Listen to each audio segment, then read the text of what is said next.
ذلك الكتاب لا ريب فيه هدى للمتقين۔ یہ کتاب قرآن مجید، اس میں کچھ شک نہیں کہ کلام خدا ہے، خدا سے ڈرنے والوں کی رہنما ہے۔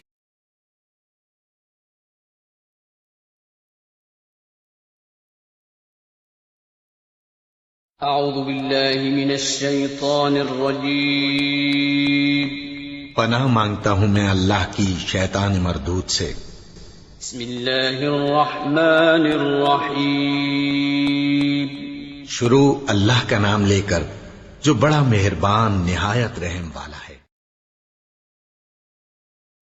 وما قدر الله حق قدره إذ قالوا ما أنزل الله على بشر من شيء قل من أنزل الكتاب الذي جاء به موسى نورا وهدى للناس تجعلونه قراطيس تبدونها وتخفون كثيرا وعلمتم ما لم تعلموا أنتم ولا آباؤكم قل الله ثم ذرهم في خوضهم يلعبون وهذا كتاب أنزلناه مبارك مصدق الذي بين يديه ولتنذر القرى ومن حولها والذين يؤمنون بالآخرة يؤمنون به وهم على صلاتهم يحافظون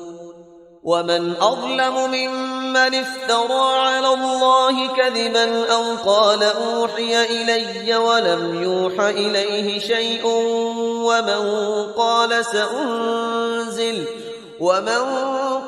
سأنزل مثل ما أنزل الله ولو ترى إذ الظالمون في غمرات الموت والملائكة باسطوا أيديهم أخرجوا أنفسكم اليوم تجزون عذاب الهون بما كنتم تقولون على الله غير الحق وكنتم عن آياته تستكبرون وَلَقَدْ جِئْتُمُونَا فُرَادَى كَمَا خَلَقْنَاكُمْ أَوَّلَ مَرَّةٍ وَتَرَكْتُمْ مَا خَوَّلْنَاكُمْ وَرَاءَ ظُهُورِكُمْ وَمَا نَرَى مَعَكُمْ شُفَعَاءَكُمُ الَّذِينَ زَعَمْتُمْ أَنَّهُمْ فِيكُمْ شُرَكَاءُ لَقَدْ تَقَطَّعَ بَيْنَكُمْ وَضَلَّ عَنكُمْ ما كنتم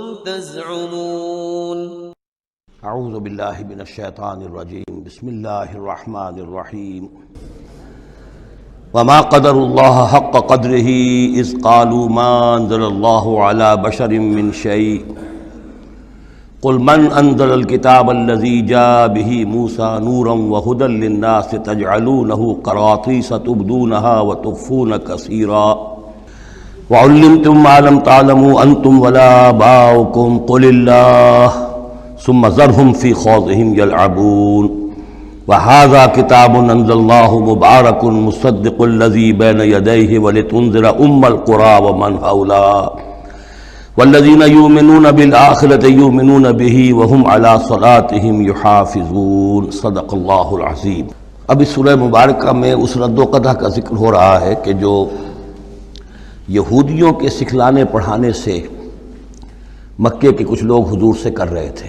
اب تک جو گفتگو ہوئی ہے وہ خالص ان کی طرف سے تھی اور انہی کے ساتھ سارا مکالمہ تھا اور محاجہ تھا، لیکن جیسا کہ میں عرض کر چکا ہوں یہ صورتیں جو ہیں سورہ انعام اور سورہ اعراف یہ مکی دور کے آخری زمانے کی ہیں، اور ظاہر ہے کہ اس وقت تک چرچا پہنچ چکا تھا مدینہ منورہ میں بھی حضور کی رسالت اور نبوت کے دعوے کا، اور کان کھڑے ہو چکے تھے اہل کتاب کے یہود کے، تو وہیں سے بیٹھے ہوئے انہوں نے ریشہ دوانیاں کرنی شروع کر دی تھی۔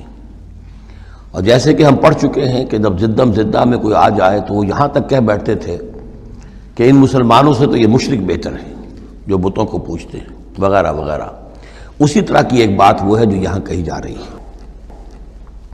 وما قدر اللہ حق قدری، اور انہوں نے ہرگز قدر نہ کی اللہ کی جیسا کہ قدر کرنی چاہیے تھی. اس قالو جبکہ انہوں نے کہا ما انزل اللہ علی بشر من شیء، جبکہ انہوں نے کہا کہ نہیں اتاری ہے اللہ نے کسی بھی انسان پر کوئی بھی چیز. Categorical denial. چونکہ یہ لوگ جو تھے مکے والے یہ کتابوں سے واقف نہیں تھے، تو یہود نے سب سے پہلے جو ان سے کہا وہ یہ ہے کہ یہ سب خیال ہے، وہم ہے، اللہ نے کبھی کوئی چیز اتاری ہی نہیں کسی پر. اب چونکہ یہ سوال آیا تھا ان کی طرف سے، لہذا جواب میں مشرکین مکہ سے خطاب نہیں کیا ہے، بلکہ براہ راست جن کی طرف سے یہ بات آئی تھی ان سے خطاب ہے. قل من انزل الکتاب الذی جاء بہ موسیٰ، ان سے پوچھئے کہ پھر کس نے اتاری تھی وہ کتاب جو موسیٰ لے کر آئے تھے؟ کیا وہ من گھڑت تھی موسیٰ کی؟ اپنے ہاتھ سے لکھی ہوئی تھی؟ اگر اللہ نے کبھی کچھ نہیں اتارا تو من انزل الکتاب الذی جاء بہ موسیٰ نورا وہدی للناس، کہ جو نور بھی تھی اس کے اندر نور بھی تھا، وہ خود روشن تھی اور لوگوں کے لیے رہنمائی تھی. تجعلونہ قراطیسا، تم نے اسے ورق ورق کر دیا ہے، ٹکڑوں میں بانٹ دیا ہے، حصوں میں تقسیم کر دیا ہے. تبدونہا وتخفون کثیرا، کچھ کو ظاہر بھی کرتے ہو لیکن اکثر کو چھپا کر رکھتے ہو. یہودیوں نے کتاب کو جس طرح چھپایا ہے اور اپنے من مانی فتویٰ فروشی کے لیے تو انہوں نے یہ شکل اختیار کی تھی کہ عام لوگوں کے ہاتھ میں یہ کتاب نہیں آنی چاہیے، بڑی محفوظ رہنی چاہیے وہ، اور یہ کہ عام لوگوں کی دسترس میں نہ ہو. وَعُلِّمْتُمْ مَا لَمْ تَعْلَمُوا أَنْتُمْ وَلَا آبَاؤُكُمْ، اور تمہیں سکھائی گئی تھی وہ سب باتیں جو نہ تم جانتے تھے تمہارے آباء و اجداد جانتے تھے. قُلِ اللَّهُ، کہیے یہ سب اللہ نے نازل کیا. تورات بھی اللہ نے نازل فرمائی تھی، انجیل بھی اللہ نے نازل فرمائی تھی، اب یہ قرآن بھی اللہ نے نازل فرمایا ہے. ثُمَّ ذَرْهُمْ فِي خَوْضِهِمْ يَلْعَبُونَ، پھر یہ بات کہنے کے بعد اے نبی صلی اللہ علیہ وسلم ان کو چھوڑ دیجئے اور ان سے کنارہ کشی کر لیجئے، وہ اپنی باتوں میں خرافات کے اندر کھیلتے رہیں. وَهَذَا كِتَابٌ أَنزَلْنَاهُ مُبَارَكٌ، اور اب یہ کتاب ہے جسے ہم نے نازل کیا ہے بڑی بابرکت ہے. مُصَدِّقُ الَّذِي بَيْنَ يَدَيْهِ، جو تصدیق کرتے ہوئے آئی ہے اس کی جو اس کے سامنے موجود ہے. وَلِتُنذِرَ أُمَّ الْقُرَىٰ وَمَنْ حَوْلَهَا، تاکہ اے نبی صلی اللہ علیہ وسلم آپ خبردار کر دیں ام القریٰ اور اس کے آس پاس کے لوگوں کو. قریٰ قریے کی جمع ہے، قریٰ بستیوں کی ماں، بستیوں کی جڑ، بستیوں کی بنیاد. ہر ملک کے اندر ایک شہر ایسا ہوتا ہے کہ جو گویا کہ اس کے لیے مرکز کی حیثیت رکھتا ہے، دارالخلافہ کہیں، دارالحکومت کہیں. تو اگرچہ عرب میں کوئی حکومت نہیں تھی مرکزی حکومت، لیکن یہ کہ عرب میں، جزیرہ نما عرب میں مکہ مکرمہ کو ام القریٰ کی حیثیت حاصل تھی.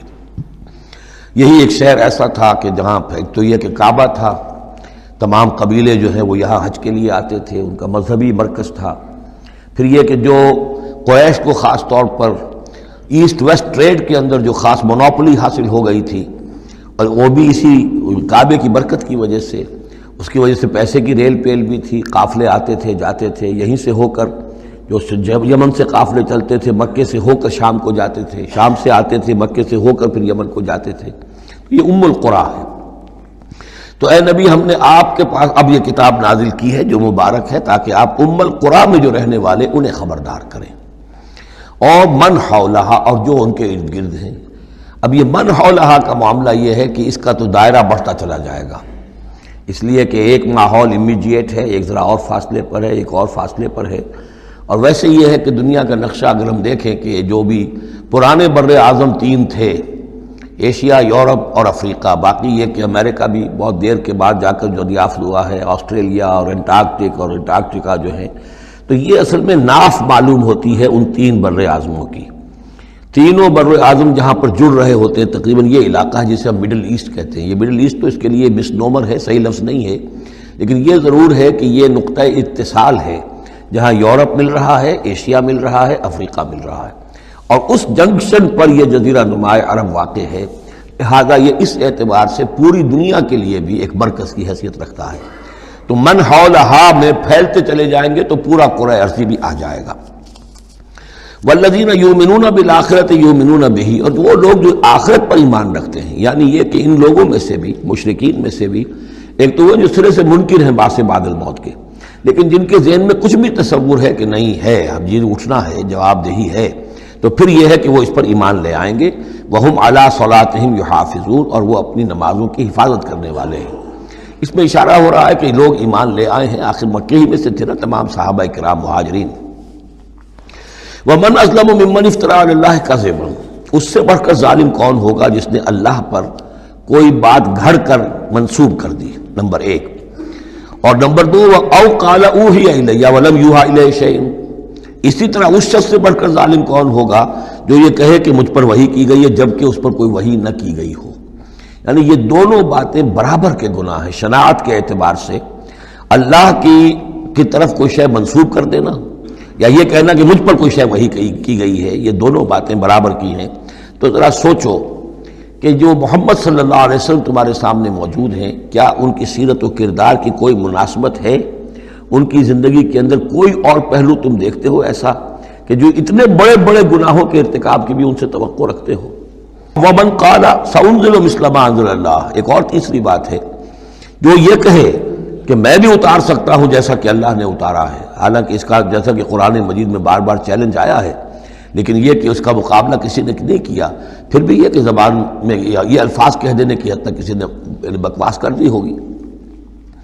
وَلَوْ تَرَىٰ إِذِ الظَّالِمُونَ فِي غَمَرَاتِ الْمَوْتِ، اور کاش کہ تم دیکھ سکتے جبکہ یہ ظالم موت کی سختیوں میں ہوں گے، نزع کے عالم میں ہوں گے، وَالْمَلَائِكَةُ بَاسِطُو أَيْدِيهِمْ، اور فرشتے اپنے ہاتھ آگے بڑھا رہے ہوں گے، اخرجوا انفسکم، نکالو اپنی جانیں، اليوم تجزون عذاب الہون بما کنتم تقولون علی اللہ غیر الحق، آج تمہیں نہایت اہانت آمیز سزا دی جائے گی، عذاب دیا جائے گا بسبب اس کے جو تم کہتے رہے تھے اللہ کی طرف منسوب کر کے ناحق باتیں، وَكُنْتُمْ عَنْ آیَاتِهِ تَسْتَكْبِرُونَ، اور تم اللہ تعالیٰ کی آیات سے استکبار کر کے اعراض کرتے رہے تھے۔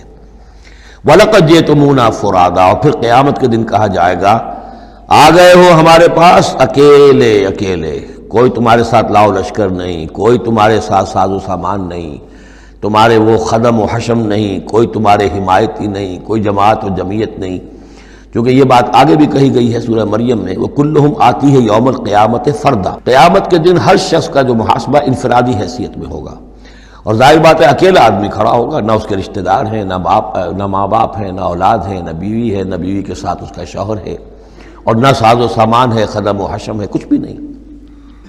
لَقَدْ جِئْتُمُونَا فُرَادًا كَمَا خَلَقْنَاكُمْ أَوَّلَ مَرَّةٍ، جیسے کہ ہم نے تمہیں پیدا کیا تھا پہلی مرتبہ۔ اب یہ نوٹ کیجئے، خَلَقْنَاكُمْ أَوَّلَ مَرَّةٍ، اس کا مطلب ہے تخلیق دو مرتبہ ہوئی ہے۔ ایک تخلیق عالم ارواح میں ہوئی تھی، اس وقت بھی سب اکیلے اکیلے کھڑے تھے، نہ کوئی کسی کا باپ تھا، نہ کوئی کسی کی ماں تھی، ارواح کے مابین کوئی رشتہ داری نہیں تھی۔ یہ رشتہ داریاں تو پھر عالم خلق میں ہوئی ہیں آ کر، کہ ایک باپ اور ماں کا معاملہ ہے، پھر اولاد کا معاملہ ہے، پھر دادا اور پوتے کا معاملہ ہے، یہ ارواح کے مابین کوئی اس طرح کی رشتہ داری نہیں تھی۔ تو جیسے کہ ہم نے تمہیں پیدا کیا تھا پہلی مرتبہ، کہ تمام انسان وہاں موجود تھے، فرق صرف یہ ہے کہ قیامت کے دن جب ہم کھڑے ہوں گے تو ہمیں ایک جسم بھی اور دیا جائے گا، لیکن جس وقت ہم تھے اللہ تعالیٰ کے پاس اس وقت عالم ارواح میں، اور جب ہم سے عہد لیا گیا تھا الست بربکم قالوا بلا، تو مجرد ارواح تھی، اس وقت کوئی جسم نہیں تھا۔ لیکن یہ کہ وہ جو اس کے اندر مشابہت ہے کہ جیسے اس وقت بھی حضرت آدم سے لے کر ان کی نسل کے آخری انسان تک جو دنیا میں ہوگا قیامت تک، وہ سب کے سب ان کی ارواح موجود تھیں، اسی طریقے سے قیامت کے دن بھی یہ سب کے سب کھڑے ہوں گے۔ وَتَرَكْتُمْ مَا خَوَّلْنَاكُمْ، اور تم چھوڑ آئے ہو اپنے پیچھے جن چیزوں میں کہ ہم نے تمہیں لپیٹ دیا تھا۔ یہ اصل میں کیا ہے؟ میری ایک انا ہے، میری ایک روح ہے، وہ میرے جسم میں لپٹی ہوئی ہے۔ پہلا غلاف تو یہ جسم ہے، پھر اس غلاف کے اوپر کپڑوں کا غلاف ہے، کپڑوں کے اوپر پھر مکان کا غلاف ہے۔ ہم غلاف در غلاف جو ہے، ہماری جو اصل حقیقت ہے، وہ جو اصل نفس الامری ہے ہماری روح، وہ در حقیقت ان غلافوں میں لپٹی ہوئی ہے۔ تو جو بھی غلاف ہم نے تم پر چڑھا دیے تھے وہ سب چھوڑ آئے ہو، وراء ظہورکم، اپنے پیچھے۔ وما نرى معكم شفعاءكم الذين زعمتم انهم فيكم شركاء، اور ہم دیکھ نہیں رہے تمہارے ساتھ کہ تمہارے وہ سفارشی نہیں آئے جن کے بارے میں تمہیں گھمنڈ ہو گیا تھا کہ وہ تمہارے معاملے میں شریک ہیں، سفارش کریں گے، تمہیں بچا لیں گے، چھڑا لیں گے ہمارے محاسبے سے، ہماری پکڑ سے۔ لقد تقطع بینکم، اب تمہارے مابین سارے رشتے ٹوٹ چکے۔ یعنی چاہے انہوں نے حضرت مسیح کو سمجھا ہو شفاعت کرنے والا، تو مسیح بھی اعلان برات کریں گے کہ میرا تم سے کوئی تعلق نہیں ہے، میں کوئی تمہاری شفاعت نہیں کر سکتا۔ کسی نے شیخ عبد القادر جیلانی کو سمجھا ہو تو وہ بھی اعلان برات کریں گے. باقی موہوم جو ہے لات عزا منات وہ کس بلا کا نام ہے یہ تو ہم جانتے ہی نہیں، لیکن جن کو اولیاء اللہ کو، انبیاء کو یا ملائکہ کو اگر سمجھا گیا تھا تو وہ بھی قد تقطع بینہم، وہ سارے رشتے جو ہیں وہ کٹ جائیں گے. قد تقطع بینکم وضل عنکم ما کنتم تزعمون، اور اب سب ہوا ہو گئی ہیں، وہ چیزیں گم ہو گئی ہیں، تم سے جاتی رہیں جن کا کہ تم زوم کیا کرتے تھے، جن کے سہارے پر تم حرام خوریاں کر رہے تھے. بارک اللہ لی ولکم فی القرآن العظیم ونفعنی وإیاکم بالآیات والذکر الحکیم.